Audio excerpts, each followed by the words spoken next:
시편 145편 7절 한 절만 함께 읽읍시다. 그들이 주의 크신 은혜를 기념하여 말하며 주의 의를 노래하리이다. 아멘. 그들이 주의 크신 이름을 기념하여 이렇게 얘기하고 있죠. 우리가 지금 생각하고 있는 건 뭘 생각하고 있냐면 기도에 대해서 계속 얘기하고 있다가 기도의 내용 가운데 하나님을 찬양해야지 그것도 기도다라고 말씀드리고 있는 거예요.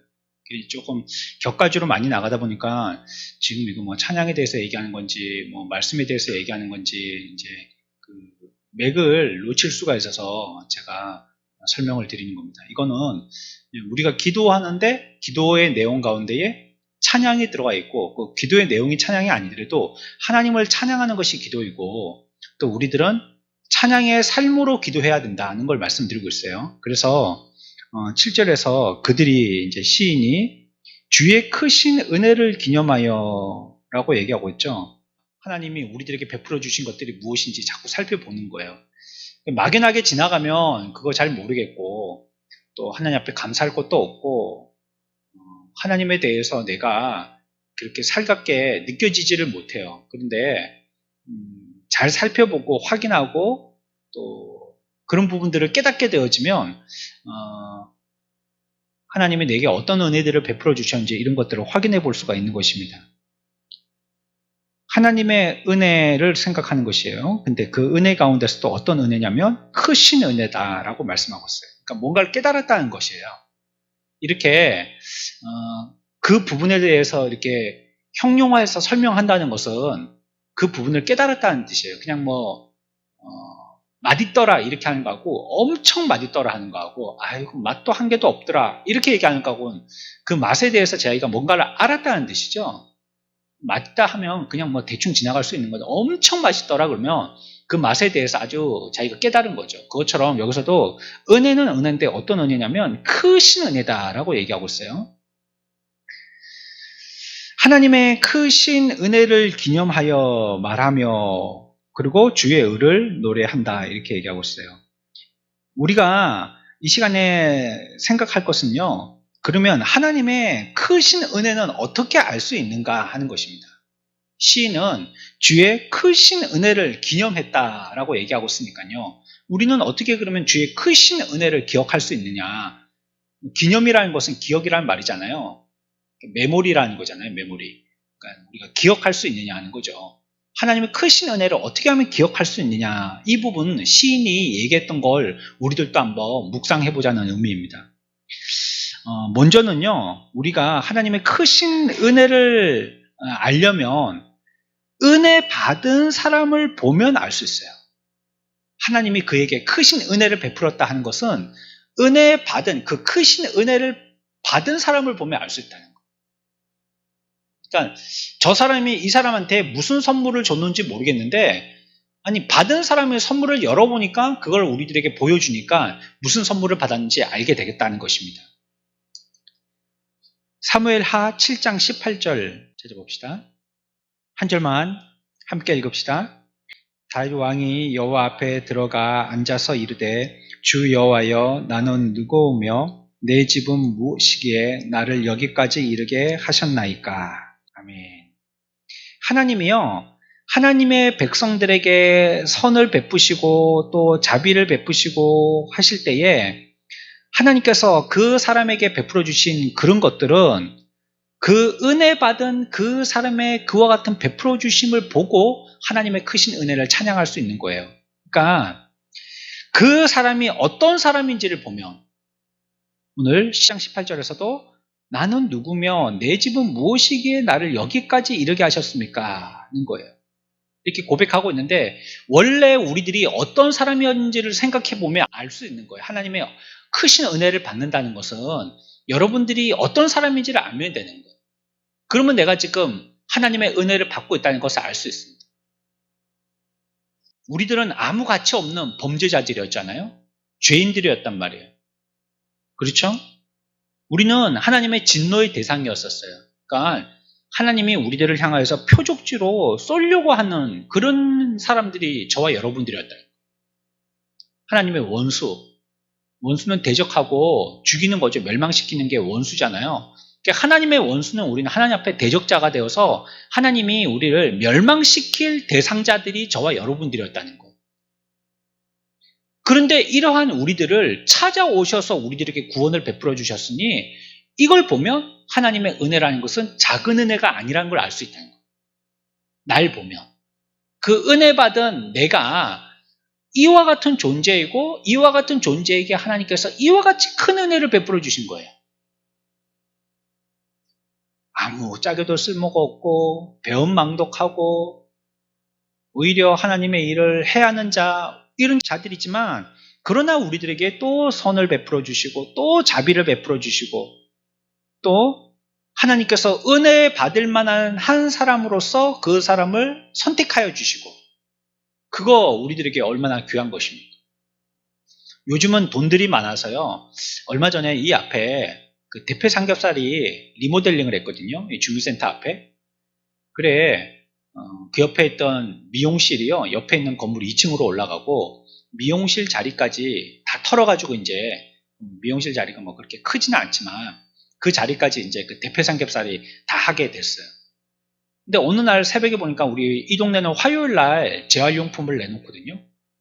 근데 보면 뭐 별게 굉장히 많이 나와요. 그 건물 앞에는.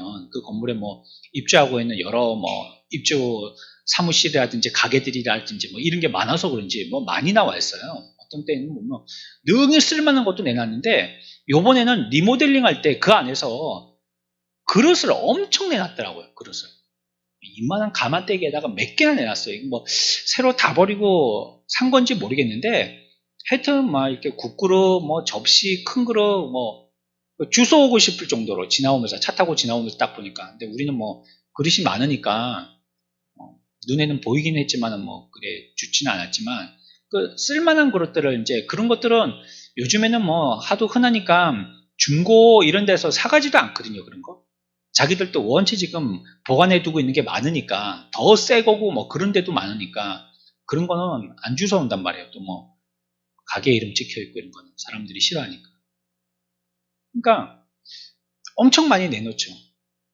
이게 그릇들도 보면 주인의 눈에 들어가지고 잘 쓰는 그릇이 있는가 하면 저것처럼 아주 깨끗하고 다른 사람들을 보기에 뭐 능히 밥이라도 떠먹을 수 있지만 그냥 버리는 그릇들도 있단 말이에요. 우리 6층에 보면 나무에다가 물 주는데 냄비 같은 손잡이 한 개 다 찌러진 냄비 같은 게 있거든요. 그거 물 줄 때 쓰는 거예요. 그게 물바가지처럼 그렇게 쓰는 건데 뭐 가볍기도 하고 하니까요. 손잡이도 달려있고 양은으로 돼갖고 가볍기도 하고 하니까 다 찌그러졌어요. 그거 뭐 개밥그릇처럼 그렇게 생겼어요. 근데 그게 물 주기에는 손에 딱 잡힌단 말이에요. 손에. 오히려 물 뿌리기보다도 그거 한 바가지 떠가지고 이렇게 주는 게 훨씬 손에 잡혀갖고 잘 쓰여진단 말이에요. 우리가 하나님 앞에 이런 험한 그런 그릇이었는데 그런 우리들에게 하나님께서 은혜를 베풀어 주신 거예요. 그러니까 나를 은혜 베풀어 주실 그릇으로 삼았다는 겁니다. 그러니까 내가 얼마나 귀한 겁니까? 하나님의 은혜를 베풀어 주셔서 베풀어 주신 결과가 우리들에게 해당되는 것도 귀한 건데 하나님이 우리들을 그 은혜를 베풀어 주실 만한 그릇으로 삼았다는 것도 이거 귀한 것이거든요. 이게 너무 귀한 것이에요. 하나님이 주시는 그 은혜의 귀함이 귀한 그릇에 담겨야지 그건 정상인데 하나님의 그 은혜의 귀함이 이와 같이 다 찌그러진 그릇과 같은 우리에게 담겨졌으니 이 큰 은혜라는 겁니다. 그게 내 존재가 나라는 존재를 볼 때에 하나님의 은혜가 분명히 크신 은혜라는 것을 노래하고 있는 겁니다. 그게 첫 번째에서 얘기하고 있는 145편의 7절에서 얘기하고 있는 주의 크신 은혜를 기억한다는 말이 되겠어요. 그러니까 그것을 기념하려면 나라는 존재가 어떤 존재인지 아는 것이에요. 사람들이 믿음에서 멀어질 때 나를 잃어버려요. 나라는 존재를. 내가 어떤 자인지를 몰라요. 똑바로만 안다면 내게 하나님께서 지금까지 베풀어 주셨던 거, 내 역사를 갖다가 한 번만 뒤돌아보면 금방 알 수 있는 거 아니에요. 이런 나를 하나님께서 이와 같이 붙들어 주신 거, 이거 기억만 해도 원망불평이 아니고 바로 그냥 감사가 튀어나오는데 우리를 안 돌아볼 때가 많단 말이에요. 나를. 그리고 그냥 욕심쟁이처럼 저거 갖고 싶은데 저거 빨리 안 되나 싶은 그것만 자꾸 간구하다 보니까 내 입에서 하나님을 찬양하는 노래가 잘 안 나오죠. 그렇죠? 날 보면 나라는 자신을 본다면 하나님께 너무 감사하고 귀한 겁니다. 이번 주에 그 임시노회를 했었어요. 저기 마산역 앞에 행복한 교회라는 곳이에요. 여러분들 잘 아실 거예요. 막 마산 사셨던 분들은 마산역 옆에 예전에는 거기 앞에 양덕 파출소가 있었었는데 그 개천 건너편에 그 개천가에 그 교회가 한 개 있습니다. 오래된 교회인데 좀 문제가 많은 좀 교회예요, 사실은. 이 교회가. 그래서 목사님들이 제가 여기 노회 들어와가지고도요, 지금 한 3번인가 4번인가 바뀌었어요. 얼마 계시지를 못해요. 그만큼 교회가 좀 뭐랄까요, 예민한 교회라는 뜻이에요. 그런 교회는. 한 목사님이 진득하니 계속 계시는 교회야지 그 교회가 조금 안정스러운 교회죠. 저렇게 자꾸 사흘이 멀다고 바꿔대는 교회는 조금 예민한 교회예요. 제가 그 교회 들어갈 때 저번에도 한번 노회를 한 적이 있어서 또 가본 적은 있었지만 좀 요번에는 좀 감회가 다르더라고요. 왜냐하면 그 지역에 제가 그 부교육자로 있을 때 출신교회가 인근에 있었기 때문에 그 지역까지도 걸어다니면서 신방하고 그러던 곳이었거든요. 거기 그 앞을 지나다니고 한일 2차, 한일 1차 이런 데까지도 다 걸어서 그때는 학생들이 무슨 차가 어디 있어요? 요즘에는 다 편하게 신방해도 차로 하지만 학생들은 다 걸어다니는 거죠. 누비자 같은 자전거도 없었고 그때는 다 걸어다니는 거였잖아요. 그렇기 때문에 그런 데까지도 걸어갔고 구암 또 경상고등학교인데 저기 소계 그런데 다 걸어다녔었으니까 그러면서 다 신방을 했던 때였으니까 그래 옛날에는 내가 이렇게 아이들 그 근처에도 한일여실고 앞에도 우리 반 애들이 몇 명 있었거든요. 한 4~5명이 있었거든요. 말썽꾸러기지만 그래 그런 애들 데리러 다니고 신방하고 하면서 그 앞으로 많이 지나다녔단 말이에요. 그때는 제가 학생이면서도 또 학생을 가르쳐야 하는 교사로서 그 앞을 그냥 신방하고 걸어다녔는데 이제는 목사가 되어서 이 앞을 지나가니까 좀 감회가 다르더라고요. 보잘것도 없고 그냥 어린 학생이었던 나를 하나님께서 은혜를 주셔서 이와 같이 귀한 양떼를 치게 하는 이런 일들을 하게 해주시는 그런 마음으로 그 교회 앞을 지나가고 또 그 교회에 들어가고 하니까 많이 하나님 앞에 좀 미안스럽기도 하고 죄송스럽기도 하고 감사하기도 하고 좀 감회가 달랐어요. 우리가 우리 자신을 본다면 하나님이 우리들에게 베풀어 주신 은혜는 분명히 큰 은혜라는 것을 기억하게 될 것이에요. 그러니까 나를 자꾸 살펴보세요. 내가 존재가 어떤 존재라는 걸. 두 번째 본다면요. 하나님의 은혜가 큰 은혜라는 것을 우리가 기억할 수 있는 것은 은혜를 베풀어 주신 그분을 볼 때 큰 은혜라는 거예요. 나를 볼 때도 큰 은혜로 기억해야 되지만 베풀어 주신 그분을 볼 때도 큰 은혜라는 거예요. 우리 시편 폈죠? 저 앞쪽으로 갑시다. 앞에서 우리가 읽었던 말씀하고 사무엘하 말씀하고 조금 맥락이 같은 결인데 이것도 한번 읽어봅시다. 8편 4절입니다. 한 절만 함께 읽읍시다. 사람이 무엇이기에 주께서 그를 생각하시며 인자가 무엇이기에 주께서 그를 돌아보시나이까. 아멘. 이거 우리가 앞에서 생각했던 겁니다. 우리가 먼저 자신을 생각해야 된다고 그랬죠. 이거는 어렵지 않죠? 그렇죠? 상식적이고 굉장히 쉬운 거죠. 날 먼저 생각할 거. 그런데 이런 마음이 되어질 때에 하나님이 이런 자들에게 하나님께서 복을 주신다는 거예요. 사실 우리의 현실을 얘기하고 있는 거거든요. 사람이 무엇이고 인자가 무엇이고 우리가 뭡니까 도대체. 우리는 아무것도 아니잖아요. 예전에 우리 선배 성도들은 자기를 갖다가 기도하실 때 마른 막대기보다도 못하고 먼지보다 못한 우리를 이렇게 기도 많이 하셨단 말이에요. 먼지가 뭡니까? 입을 트면 펄펄 날아다니는 게 그게 먼지잖아요. 마른 막대기 뭡니까? 그거 아무 쓰잘데기도 없는 거잖아요. 그거 요즘에는 나무 갖고 불때지도 않으니까 아무 쓰잘데기도 없고 그거 처리하기 곤란한 거예요. 쓰레기 봉투에 들어가기에도 길쭉하고 그거 부러뜨리기도 잘 안 부러지고 이런 게 아무짝에도 쓸모없는 게 마른 막대기고 먼지잖아요. 우리 자신을 고백할 때 그랬단 말이에요. 지금 8편 4절의 말씀이 그거예요. 우리는 아무짝에도 쓸모없단 말이에요. 그런데 이러한 우리 존재들에게 하나님께서 복을 부어 주셨다니까 그분은 얼마나 위대하신 분이세요. 이런 존재를 가치 있는 존재로 인정하고 복을 부어 주셨다니까요. 여러분들이 그런 거 아닙니까? 우리를 구원하시기 위해서 하나님이 사람이 되셔서 이 땅에 오셨고요. 그 사람의 몸을 입으셨고요. 또 그분 안에 사람이라는 그 육신 안에 계셨고요. 그러면서도 혼자 어디 돌을 통하기 위해서 산 위에 혼자 계셨던 게 아니라 우리 무리 가운데 함께 섞여 계셨고요. 그러면서 환난 중에 우리들에게 제자들의 도움을 주신 그 본을 통하여서 우리들에게 주신 메시지는 우리들도 환난 가운데서 우리에게 도움을 베푸시는 분이시다는 것, 이런 것들을 가르쳐 주신 거예요. 우리에게. 그러니까 그 하나님이 이 땅에 하나님이심을 포기하고 육신의 몸을 입고 오셨죠. 물론 하나님이 그 신성을 갖고 계시지만 육신의 몸에 갇혀 계신 신성이시잖아요. 그런 분으로서 이 땅에 오신 거예요. 그 하나님이 우리를 만나러 오신 거죠. 그 귀한 분이. 이보다 놀라운 사건은 없는 것이죠. 그 크신 분이 이 땅에 우리를 위해서 오셨으니까 말이에요. 너무나도 놀라운 것이고, 지금 모든 세상의 일들도 하나님이 하나님의 위대하심의 계획에 따라서 모든 것들을 이루어 가시는 거예요. 하나님은 조금 더 착오가 없으시게 그 일들을 진행시키시는 거예요. 그대로 지금 진행해 갖고 있는 것입니다. 그러니까 우리가 혹시 어려움을 당한다 할지라도 그 어려움을 때에 낙심하지 말아야 될 것은, 내가 계획한 대로 그 계획이 이루어지지 아니하는 것은 나는 비록 지금 갈 길을 잘 몰라가지고 찾지 못해서 좀 헤매고, 아니면 하도 찾는다고 찾아보지만 아직 시간이 안 돼가지고 못 찾아서 지금 좀 힘이 빠져 있지만, 그러나 하나님은 하나님의 일들에 대해서 쉬지 않으시거든요. 계속 진행하고 계시거든요. 그러니까 내가 어려워하고 못 찾는 이 가운데서도 하나님은 하고 계신 거예요, 이 일을. 그러니까 그런 상황에서도 내가 실망하고 좌절하면 안 돼요. 그러면 하나님의 열심을 무시하는 거잖아요. 지금 하나님은 하고 계신데 나는 벌써 좌절해버리고 안 된 것처럼 내 나름대로 벌써 판단 내리고 결정해버리면 하나님을 무시하는 거잖아요. 그러면 안 돼요. 그분이 우리를 위해서 하신다는 것입니다. 이사야 성경을 찾아봅시다. 27장 3절 한 절만 함께 읽습니다. 나 여호와는 포도원 지기가 되며 때때로 물을 주며 밤낮으로 간수하여 아무든지 이를 해치지 못하게 하리로다. 아멘. 여호와가 뭐가 되신다고요? 포도원 지기가 된다. 저희 이 말 100% 공감합니다. 이 말. 왜 공감하느냐?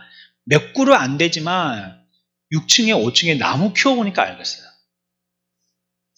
저는 그냥 귀찮아서요, 저를 보고 나무 잘 키운다고 얘기하시는 분이 있는데 잘 모르시는 겁니다. 저는 귀차니즘에 걸린 사람이었기 때문에요. 나무에 물 주는 것도 그렇게 말라서 좀 한 번 더 줘야 돼요. 그건 좀 덜 줘야 돼요. 그런 거 제가 잘 안 들었어요. 귀찮은데 그걸 갖다가 어떻게 한 그루 한 그루 나무에다 다 신경 써. 안 돼. 그냥 일주일에 한 번, 여름이든지 겨울이든지 한 번이야. 그냥 그러고 끝냈어요.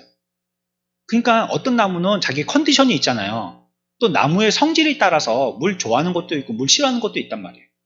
근데 거기에 맞춰서 줘야 되는데, 그러다 보니까 어쩔 때는 물이 모자라갖고 말라서 죽는 놈도 있고, 어떤 때는 물이 너무 많아갖고 노래 팅팅 해갖고 배불러 죽는 놈도 있고 그랬단 말이에요.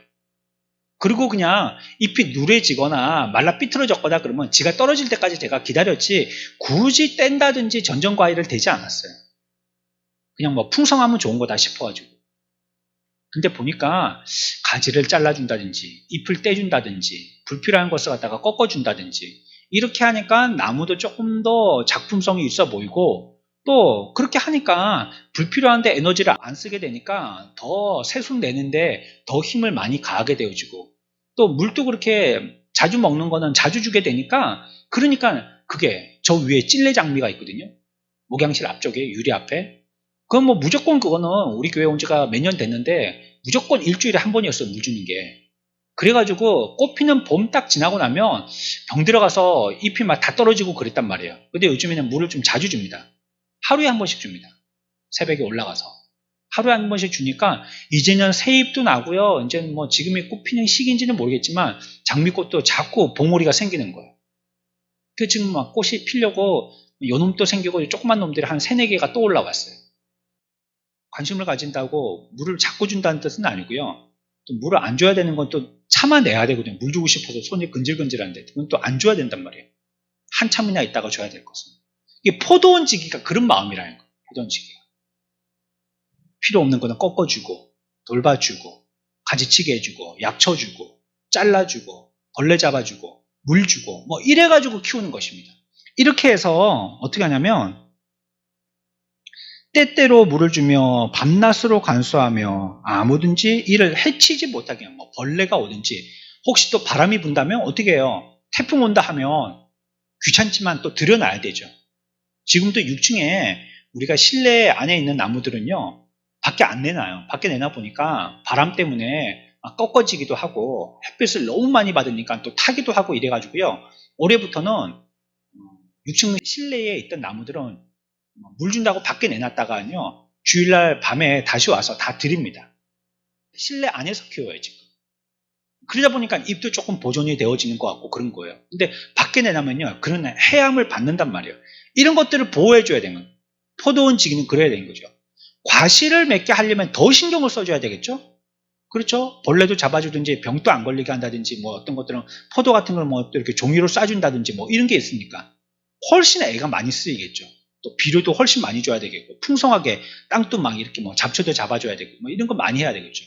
이런 거 해야 되는 근데 하나님이 우리들에게 그렇게 하신다는 겁니다. 포도원 지기가 되셔서 우리에게 그렇게 하신다는 겁니다.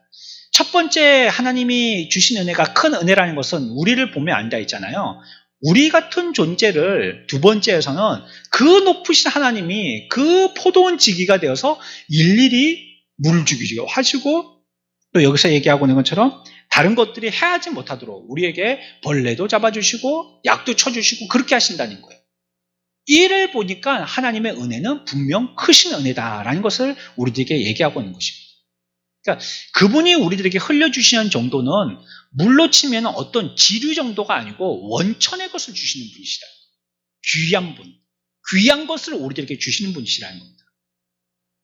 그래서 이 은혜가 큰 은혜라는 것을 우리가 알 수 있고 마지막으로 세 번째는요. 하나님의 이 은혜가 어째서 큰 은혜인 것을 알 수 있냐면 하나님이 이루시는 구원의 역사를 보면 이 은혜가 큰 은혜라는 것을 알 수 있습니다. 어떤 하나님의 크신 은혜들을 얘기하고 있냐면 우리가요 한번 건강을 잃어본 사람은요 그 건강이라는 것이 얼마나 귀한 것인지 우리도 예전에 그냥 19년 초반 19년인가 18년 말까지는 그냥 우리가 나와서 예배 드리는 거 주일날 이거는 그냥 별로 그렇게 자기가 사정이 있다고 안 나오는 사람이 있어서 그렇지 예배당에 나와서 예배 드리는 것 자체는 그냥 우리들은 일상적인 거였잖아요. 너무 편한 거였고 너무 자연스러운 거였잖아요. 그런데 어느 때부터는 거리두기 한다 하면서 또 행정명령이다 하면서 교회 내에서 예배 드리는 것도 숫자를 자기들이 제한하고 막 그러면서 또 어떤 때는 못 모이게 하기도 하고 막 그래가지고 교회에서 예배 드리는 게 이제 일상이 아니게 됐잖아요. 그런 걸 한번 잃어보니까 그게 알게 됐다는 거. 그 귀한 것을 알게 됐다는 것입니다. 우리들도 우리의 주권을 잃어보니까요. 어떤 면에서는요. 일본을 지지하는 건 절대 아니에요. 그들이 우리나라를 갖다가 자기들의 속국을 삼았잖아요. 그걸 지지하는 게 아니에요. 그 일본 사람들은 지금 뭐라고 얘기하냐면 자기들이 우리나라에 와갖고 우리나라를 갖다가 부흥하고 선진국이 되게 했다는 거예요. 말도 안 되는 소리죠. 자기들이 안 오면 그러면 우리가 선진이 안 된다는 말이에요. 자기들이 우리를 갖다가 속국으로 삼아서 그게 오히려 더 잘 됐다라고 지금 얘기하고 있거든요. 그건 절대 찬성할 수 없는 말이에요. 그러나 우리가 하나 인정할 것은 그렇기 때문에 우리의 주권이 얼마나 귀한 건 알았단 말이에요. 그래서 그때부터 해서는 우리의 주권을 잃지 않기 위해서 몸부림치고 노력하는 이런 운동들이 일어나기 시작했습니다. 이제 다시는 우리는 주권을 빼앗기면 안 돼. 한번 속국이 돼봤기 때문에. 식문지가 돼봤기 때문에. 다시는 우리는 식민지 살이를 하면 안 돼. 이런 부분에 대해서는 우리는 굉장히 민족적인 우리의 DNA에는요, 예민함이 있는 거예요. 뭔가 이렇게 점령하려고 그러고, 뭔가 거기 속국이 되려고 그러면 우리는 그냥 화들짝 하는 겁니다. 한번 그런 경험들이 있기 때문에. 그것처럼요, 우리의 역사 가운데에서 하나님의 베풀어 주셨던 어떤 은혜들을 그 큰 은혜라고 생각한다는 것은 우리에게 주었다가 우리가 그것을 한번 빼앗겨보면 그건 잘 알 수 있게 된 거예요. 우리 역사 가운데. 우리가 파멸되어지고 또 고통당하게 되어졌을 때 하나님의 구원의 은혜라는 것이 얼마나 귀한 것이라는 것을 알게 된다는 것입니다. 만일 우리가 산들바람이 꽃들을 건드리는 것처럼 그 정도였다면, 평안하고 잔잔하고 고요했다면 하나님의 은혜에 대해서는 잘 기억하지 못할 겁니다. 우리 인간이라는 사람들은 좋은 때가 있으면 그 좋은 때를 갖다가 깊이 새기지를 못하는 게 우리 인간들의 습성이거든요. 좋은 건 잘 기억 못해요. 그 안 좋은 게 있으면요, 그거는 깊이 새겨지게 됩니다. 우리에게 새겨지는 펜이요, 기쁨에 관계된 것은 아주 얇게 새겨지게 되고요, 슬픔과 고통에 대해서는 아주 깊게 새겨지게 되어 있습니다. 그러니까 남기를 어떤 게 많이 오래 남냐면 이 아픔에 대한 것이 아주 깊게 남게 됩니다. 그래서 우리의 옛말에도 그런 말이 있잖아요. 그렇죠? 자녀가 죽으면 부모 가슴에 묻는다고. 그게 무슨 말이에요? 깊이 새겨진다는 거예요. 깊이 새겨진다는 거예요. 그런 일들을 당할 때 우리는 깊이 새겨지게 되어지거든요. 그런 일이 없으면 그건 그냥 지나갈 거예요, 아마. 기억도 잘 못할 거예요. 여러분들이 어렸을 때 아이들을 키우면서 사진을 많이 찍어놔야 된다, 그런 말씀들 많이 하시죠? 요즘에는 사진첩도 많이 안 쓰잖아요. 전부 다 휴대폰 찍어가지고 자기의 휴대폰 앨범에 올리든지 아니면 밴드에 올리든지 이렇게 하지. 그러니까 가족끼리 같이 공통적으로 사진을 볼 일이 잘 없더라고요. 앨범에 빼가지고 좀 이렇게 현상에서 꼽아놔야지 겨우 한번 심심할 때 좀 같이 보고 명절에 같이 보고 웃기도 하고 그러지. 자기 휴대폰에 다 이렇게 찍어가지고 멋있다고 인스타에 올려놓은 거, 그건 자기들 사진이지 가족이 같이 공유할 수 있는 사진은 아니더라고요. 나이 지긋이 든 사람들이 또 인스타 이런 거 잘 하지도 않는 사람, SNS 잘 하지도 않는 사람들도 많고 하니까 말이죠. 그러니까 그런 것들은 그렇게 하는 이유는 좋은 것들 지나고 나면 다 잊어버리기 때문에 그래요. 까맣게 잊어버려요. 근데 안 좋았던 것은요, 굳이 사진을 안 찍어놔도 머릿속에 몇 날, 며칠, 몇 시에 그런 걸 다 기억하는 거예요. 이럴 때 하나님이 베풀어 주셨던 은혜가 큰 은혜라는 것을 기억한다는 거예요. 두렵고 깊은 구덩이에 빠져보지 않으면 하나님의 크신 은혜를 깨닫지 못하고요. 사업에 부도가 나고서야, 또 의사가 자녀에 대한 치료를 포기하고서야, 아내가 병들어 죽기 직전이라든지 남편이 중한 병에 들었다는 이런 선고를 받고 그 이후에 거기서 이제 죽을 고비를 넘겨서 겨우 목숨을 부지하고 겨우 병에서 고침받고 겨우 부도가 메꿔지고 겨우 하나님께서 내게 그 치료의 광선을 바라셔서 조금 이제 건강을 되찾게 되고, 그럴 때야 이제 하나님의 은혜를 생각하게 된다는 거예요. 내 개인의 역사를 통해서. 그런 것을 통해서 하나님의 베풀어 주신 이 은혜가 지금까지도 얼마나 큰 은혜였고, 또 이렇게 회복하게 해주셨던 것이 얼마나 큰 은혜라는 것을 기억하게 된다는 것입니다. 그러니까 여기서 얘기하고 있는 145편 7절에서 얘기하고 있는 주의 크신 은혜를 기억할 때는 우리가 이 세 가지 방법으로 기억하시는 게, 그렇게 해서 기념하는 방법을 쓰는 거예요. 첫 번째, 뭘 보시라고요? 은혜 베풀어 주시는 분. 그분이 어떤 분인지. 순서는 상관이 없습니다. 은혜 베풀어 주신 그 하나님이 어떤 분인지, 그분이 이 땅에 이렇게 낮고 천하게 오셨다는 거, 우리 같은 존재들에게 은혜를 베풀어 주셨다는 거. 두 번째는 그 은혜를 받는 우리가 어떤 존재였다는 거. 찌그러진 그릇 같은 그런 존재들이었다는 거. 쓰잘데기 없는 존재들이었다는 거. 우리가 무엇이기에 이렇게 고백하는 것처럼 마른 막대기 같고 정말 먼지만도 못하는 이런 존재들이었다는 거. 이런 거, 그렇죠? 이런 존재였다는 거 알 때 하나님의 크신 은혜를 기념할 수 있는 거예요. 세 번째는요, 우리의 역사를 보면 알 수 있다는 거예요. 우리 역사. 아팠던 역사.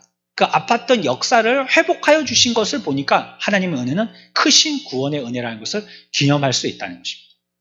그리에 우리가 이 은혜를 크신 은혜로 기념하게 되어지는 방법입니다. 이게. 이 세 가지. 여러분들도 여러분들에게 베풀어 주셨던 은혜라고 그때만 당시에만 적고 지나가면 안 돼요. 그 은혜를 기념하라라고, 그래서 우리들에게 절기를 주시는 거거든요. 매 절기 때마다 하는 것이 뭡니까? 우리들에게 베풀어 주신 은혜를 기념하여 하나님을 찬양하는 날이잖아요. 그 절기가. 자꾸 기억하십시오. 그게 뭐였지? 그런다면 앞에서 설명드린 이 세 가지 방법을 통해서 내게 주신 은혜들을 자꾸 발견하는 겁니다. 자꾸 찾아내는 겁니다. 그래서 하나님을 자꾸 기념하고 찬양하는 자가 되어야 됩니다. 저 여러분들이 이런 사람들 다 되시기를 축원합니다. 이 시간에 아주 명쾌하고 여러분들에게 은혜스러운 말씀을 전하는 것도 좋겠지만요. 이런 시간을 통하여서라도 이렇게 한 모퉁이, 한 꼭지라도 이렇게 해서 여러분들에게 좀 가르쳤으면 싶어요. 감동적인 것은 그냥 지나가요. 그냥 그런 느낌이니까요. 감정이니까요, 그거는. 그냥 지나간단 말이에요. 남는 게 없어요, 나중에. 그냥 그때 어느 날 기분 좋았더라, 그런 것뿐이 없어요. 그러나 우리가 온전한 지식이라는 건 그 사람을 멸망에서 구원해내는 거거든요. 그래서 여기서 뭐 100명이 안 와 있고요, 뭐 1000명이 안 와 있다 할지라도 우리라도 말이죠. 저와 여러분들이라도 이렇게 뭐 한 부분이라도 이렇게 하는 겁니다, 저렇게 하는 겁니다, 성경은 이걸 얘기하고 있는 겁니다, 이렇게 하는 걸 갖다가 조금씩 배워서 여러분들이 기억한다면 저는 그걸로 만족해요. 저는 그게 감사해요. 그래서 여러분들이 그것 붙들고라도 오늘 우리가 받았던 이 말씀, 하나님의 크신 은혜를 기념한다는 것은 그렇게 하는 거구나라는 것을 생각하여서 여러분들이 혹시 반대의 상황 가운데 있을 때 이 말씀을 기억하여서 붙들고 일어나게 된다면 저는 그건 1000% 효과를 본 거라고 생각해요. 10,000% 효과를 본 거라고 생각해요. 그래, 오늘 말씀이 좀 재미는 없었지만요. 그렇죠? 밤에 졸립고 힘든데 이때 막 쇼킹한 걸 얘기했을 때 막 여러분들 눈이 번쩍 뜨이고 막 이랬으면 좋겠지만 막 그것과는 조금 상관없는 좀 그런 관심에서는 좀 멀리 있는 그런 말씀이다 하지만 여러분들이 이런 말씀들 여러분들이 온전한 지식으로 삼아서 지혜로운 지식으로 삼아서요. 여러분들 삶 가운데서 하나님의 은혜를 우리가 해야 되는 거예요. 하나님의 은혜를 찬양하는 것이 우리의 일들이니까요. 이 일들에 대해서 잘 활용할 수 있는 또 그것이 또 우리들에게 은혜가 아니겠습니까? 이런 은혜를 함께 나누고 또 이런 은혜 가운데 풍성히 잠겨 계신 또 우리 교회 저와 여러분들 다 되시기를 축원합니다. 저는 여러분들을 위해서 기도하는 사람이거든요. 여러분들의 아는 대로 기도하는 사람이에요. 모르면 하나님 앞에 어떻게 해달라고 기도하죠. 그냥 좋게 뭐 세세한 내용을 모르니까. 그럼 여러분들은 뭐 해야 되냐면 목사 위해서 기도해야 합니다. 그렇죠? 저는 여러분들을 위해서 기도하니까요. 그러니까 목사가 여러분들을 위해서 기도할 시간에 여러분들은 저를 위해서 기도해 주시면요. 그러면 서로 상부상조 되는 거예요. 그러면 빈틈없이 같이 기도의 공동체가 되는 것이에요. 우리들이 이런 시간을 통하여서요. 이런 말씀을 붙들고요. 또 우리가 기도하다가 놓치는 것 있죠? 앞에 인도자들이 그런 걸 짚어준단 말이에요. 사람들이 다르기 때문에 기도의 제목들이 다 달라요. 그러면 그 기도 제목 가운데서 내가 해야 하는데 못했던 제목들을 갖다가 그분들이 짚어준단 말이에요. 그러면 아차 싶어서 한 달에 한 번이라도 그 짚은 제목 가지고 또 기도하게 된다는 거예요. 목사를 위해서 기도하고 또 여러분들의 기도의 제목을 내면 그걸 듣고 목사가 또 여러분들을 위해서 기도하고 우리 공동체가 이걸 위해서 기도하는 것입니다.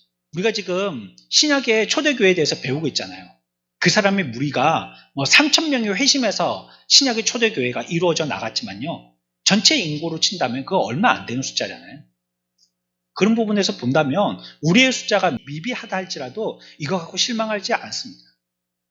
여러분들이 한 사람이 세계를 변화시킬 수도 있는 것이고 여러분들이 있는 곳에 여러분들의 가정을 변화시키고 그 가정의 구성원들이 지역을 변화시키고 학교를 변화시키고 회사를 변화시키고 또 우리 지역을 갖다 다 변화시키고 할 수 있다고 생각하기 때문에 얼마 안 되는 사람들이 온 세상 땅끝까지 이르러서 복음을 전하는 사람들이 그 사도들이 작은 몇몇의 숫자를 통해서 그렇게 됐잖아요. 우리가 그 역할을 할 수 있다고 생각을 하고요. 여러분들에 대해서 주님도 기대를 많이 하시겠지만 저도 기대를 많이 합니다. 우리가 깨어서 기도하여서 이런 부분들을 갖다가 같이 협력해서 이루어 나가는 자들이 돼야 되겠어요.